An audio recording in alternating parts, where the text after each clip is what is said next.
श्री सुखदेव जी महाराज ने सुदामा को भिखारी नहीं कहा है, सुदामा को भीख मांगने वाला नहीं कहा है।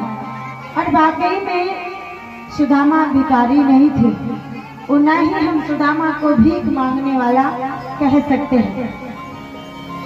आत्मा बड़ी द्रवित होती है, मन को बड़ा ही कष्ट होता है जब लोग सुदामा के बारे में न जाने क्या क्या कहते हैं। महाराज कहा है कि कृष्ण श्यासी सखा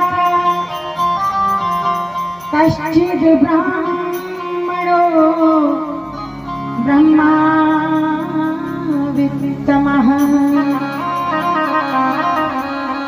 विरक्त इंद्रियार्थेषु प्रशांतात्मा जितेन्द्रियः।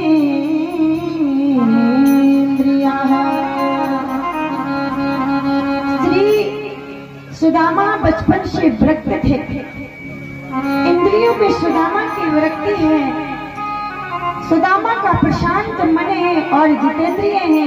महाराज सुदामा परम जितेंद्रिय है। सुदामा जी ने जीवन में घर घर जाकर रक्षा नहीं मांगी है। ये भागवत कहती है, सुखदेव जी कहते हैं महाराज सुदामा कोई दरिद्र नहीं थे और ना ही सुदामा भिखारी थे। हाँ, सुदामा गरीब जरूर थे, पर महाराज गरीब होना और दरिद्र होना दोनों में महान अंतर है। गरीब को हम दरिद्र नहीं कह सकते। महाराज कोई व्यक्ति अगर गरीब है तो हम उसे दरिद्र नहीं कह सकते हैं। सुखदेव जी महाराज कहते हैं सुदामा कोई दरिद्र नहीं है, सुदामा गरीब है। सुदामा जी के घर में सुबह खाएं तो शाम के लिए अन्न नहीं रहता, ये बिल्कुल सही बात है। गरीब होना अलग बात है और दरिद्र होना अलग बात है।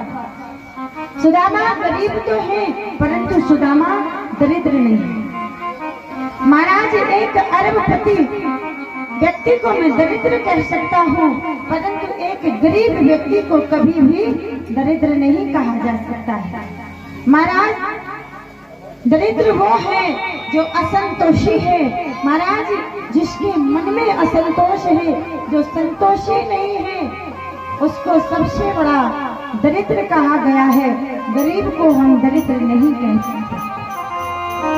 कि जब आवे संतोष और सब धन धूल समान। महाराज जिसके जीवन में संतोष रूपी धन आ जाता है सज्जनों, फिर वो दरिद्र। जिसके जीवन में असंतोष है वो दरिद्र है। जिसके जीवन में संतोष नहीं है, मन में हृदय में संतोष नहीं है, वही दरिद्र है। जो संतोषीवान है, जो संतोषवान है, महाराज उसे हम दरिद्र नहीं कह सकते। सुखदेव जी महाराज कहते हैं सुदामा ने अपने जीवन में कभी भी किसी से एक पैसा नहीं मांगा। सुदामा के यहाँ बड़ी गरीबी है, कभी पत्नी भूखी तो कभी स्वयं भूखा तो कभी बच्चे भूखे हैं। महाराज सुदामा गरीब है, ये सही बात है, और गरीबी का कारण आगे आप कथा का रसपान कर रहे हैं, आपको पता चलेगा कि सुदामा गरीब क्यों हुए। तो कहने का तात्पर्य ये है महाराज कि सुदामा ब्राह्मण है, सुदामा भगवान का एक सच्चा भक्त भी है। सुदामा जैसी भक्ति वाकई में किसी ने नहीं की, और सुदामा जैसी मित्रता भगवान कृष्ण और सुदामा जैसी मित्रता भी इस जीवन में दोबारा कोई निभा नहीं सकता। ऐसे व्यक्ति को, ऐसे सज्जन को, ऐसे भगवान के परम भक्त प्रिय मित्र को हम दरिद्र कैसे कह सकते हैं, भिखारी कैसे कह सकते हैं। सुदामा भिखारी नहीं है, सुदामा गरीब जरूर है। गरीबी का कारण भी आगे आगे आपको पता चलेगा। एक दिन महाराज कहते हैं सुदामा के घर में इतनी गरीबी है, इतनी गरीबी है। एक दिन हाथ जोड़ करके सुदामा जी से उनकी धर्म पत्नी बोली, सुनिए हमने सुना है कि द्वारका के नाथ जो श्री कृष्ण हैं वो आपके बचपन के सखा हैं।